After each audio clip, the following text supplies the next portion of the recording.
Electric potential energy, आपने gravitational potential energy देखा है, बिल्कुल वैसा ही है, यहाँ चार्ज से रिलेटेड है। और अगर इसको हम डिफाइन करेंगे तो अगर कोई दो चार्जेस का कोई कॉम्बिनेशन है, सपोज करो एक चार्ज इधर है दूसरा चार्ज इधर है, तो इन दोनों के बीच का जो पोटेंशियल एनर्जी है, अगर सेपरेशन चेंज होता है तो वो चेंज करेगा। अब क्यों चेंज करेगा, बहुत आसान है, बिकॉज अगर सपोज करो कि दो पार्टिकल चार्ज पार्टिकल, एक इधर है दूसरा इधर है, और अब हम जैसे जैसे अगर एक जगह से दूसरे जगह पे शिफ्ट कराते हैं या इसको मूव कराते हैं, तो हमको उस चार्ज को मूव कराने में एक्सटर्नल वर्क करना पड़ेगा, एक कोई फोर्स लगाना पड़ेगा और उसके साथ मूवमेंट कराना पड़ेगा। तो उसके कारण इस पूरे सिस्टम के एनर्जी में चेंज आएगा। वो चेंज कहाँ से आएगा, जो एक्सटर्नल वर्क होगा वो सिस्टम के एनर्जी में सेव होगा। तो सबसे पहले मैं डिफिनेशन बोलता हूँ आपको, आप नोट कर लो।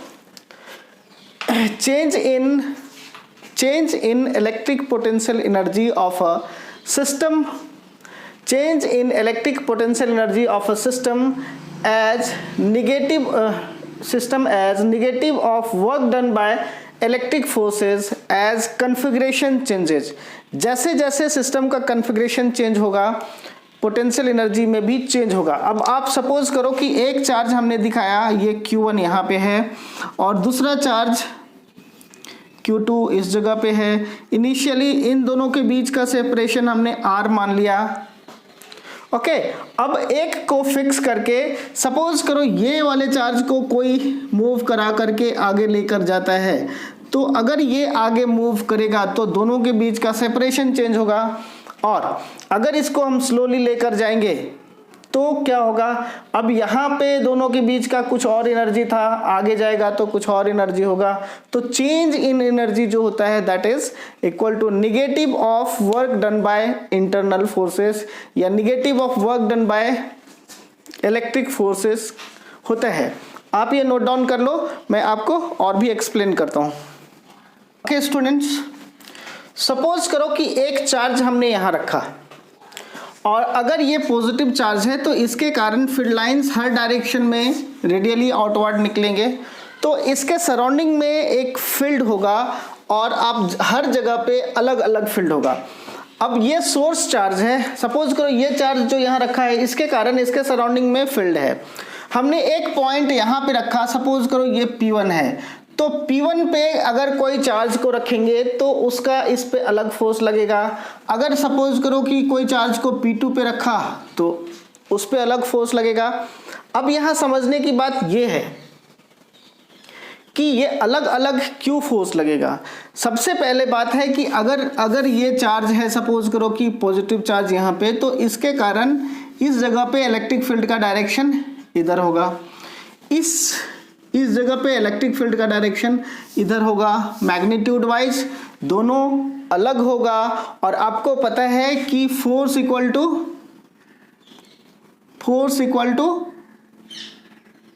Q टाइम्स इलेक्ट्रिक फील्ड, या आप अगर ऐसे समझ जाओ कि electric field is force divided by charge होता है, तो F इक्वल टू QE इस जगह पे फोर्स लगेगा।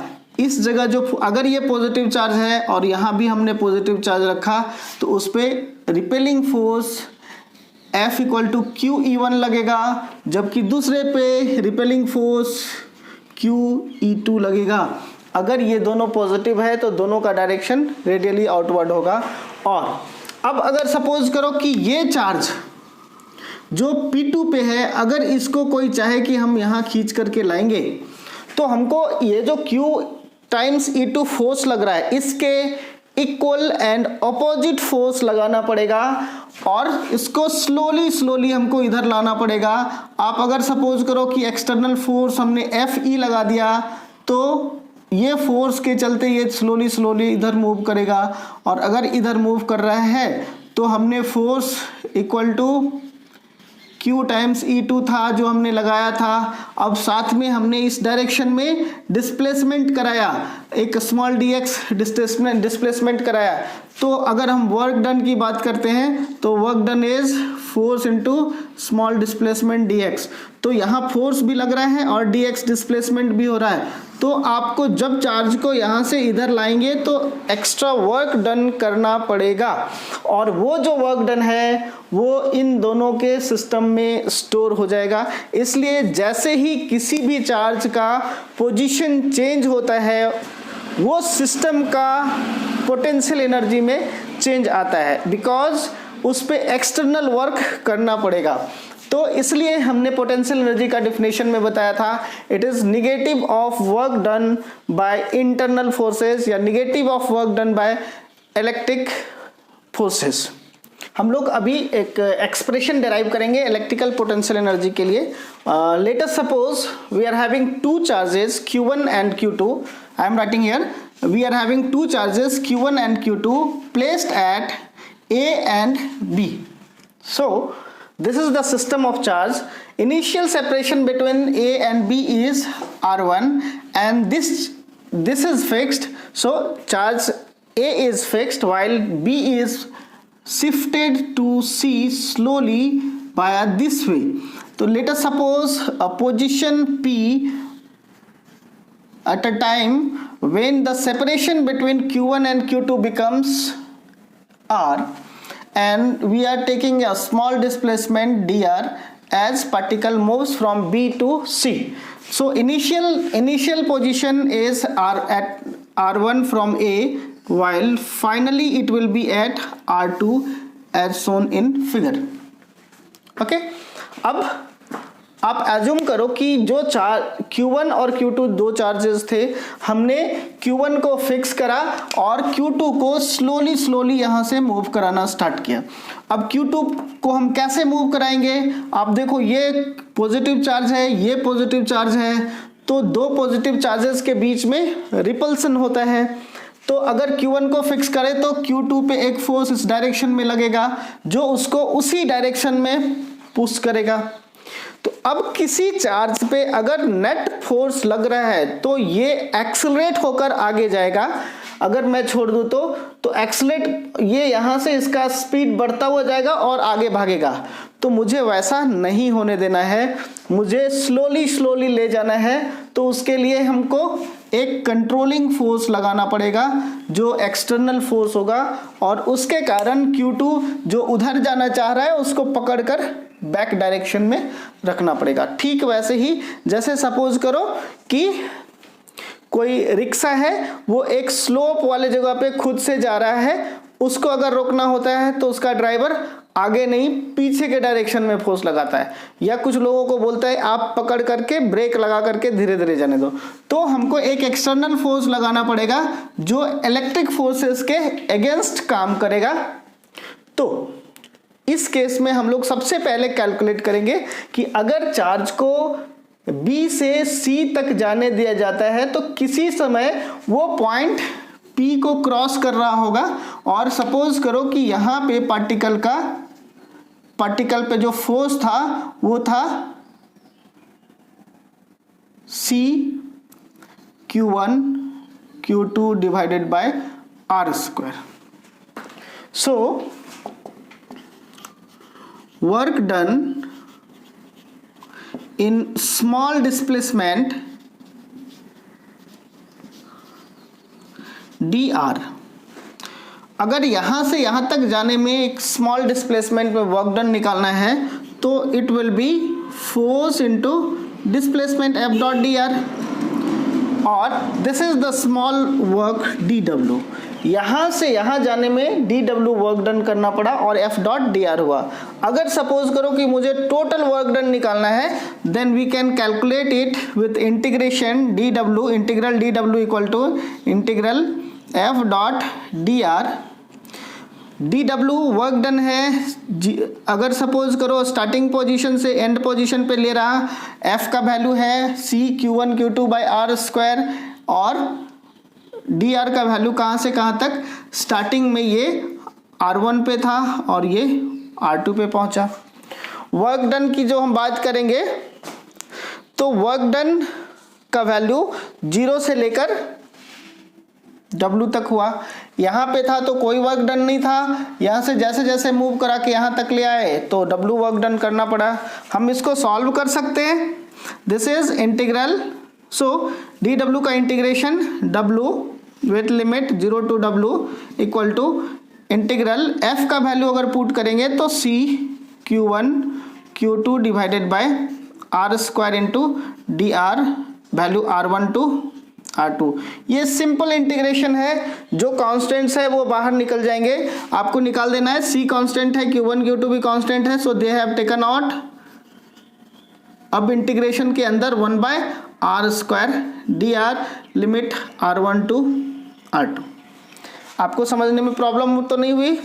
ओके, अब हम इसको सॉल्व करेंगे। इंटीग्रेशन का एक सिंपल सा मेथड है, इंटीग्रल xn dx को हम लिखते हैं x का power n+1 divided by n+1। इसको अगर सॉल्व करेंगे तो हमारा मतलब जो पावर है वो उसमें एक ऐड करके उससे डिवाइड करते हैं। तो इसको अगर हम सॉल्व करते हैं, ये हमारे पास मिलेगा c Q1 Q2 और r का power -2 + 1, so it becomes 1 by r with limit R1 to R2, और पावर में -1 था इसलिए यहाँ पे एक -1।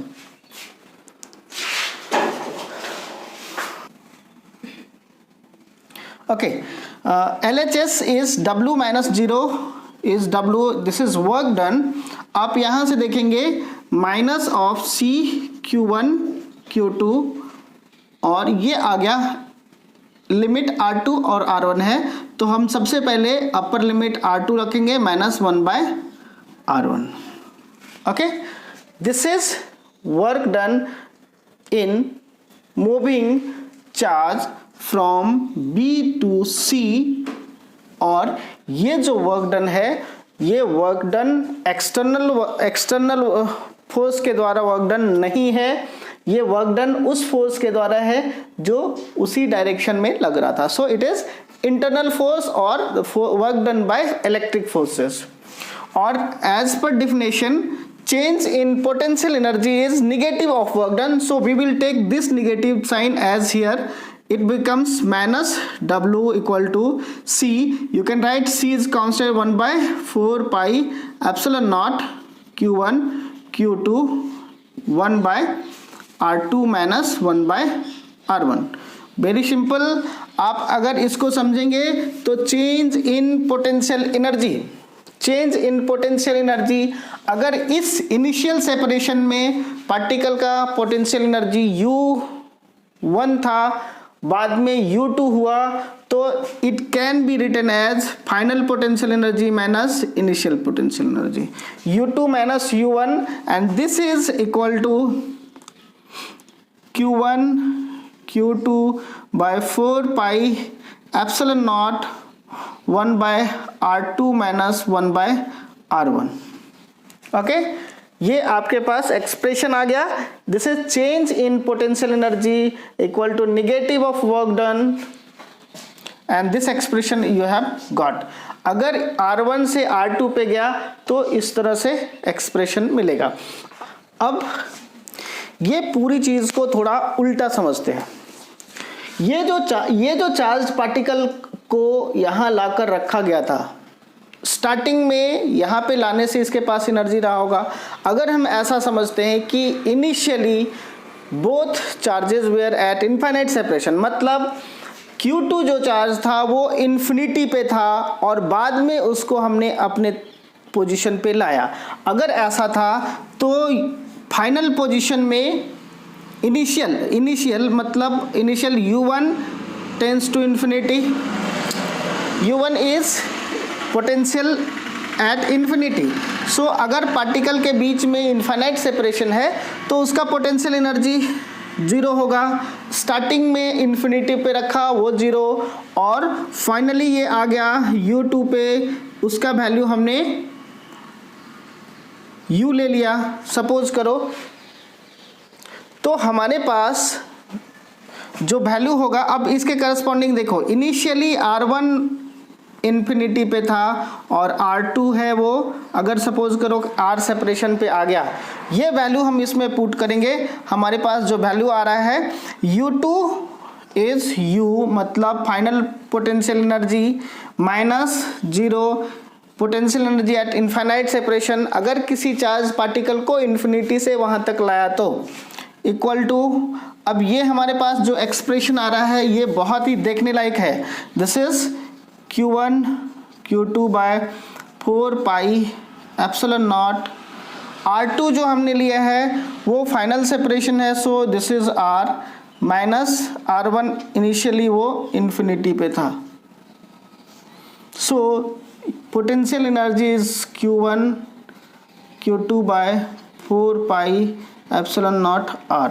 ये वैल्यू अगर किसी चार्ज पार्टिकल को इन्फिनिटी से R सेपरेशन पे लाया गया तो वर्क डन जो होगा वो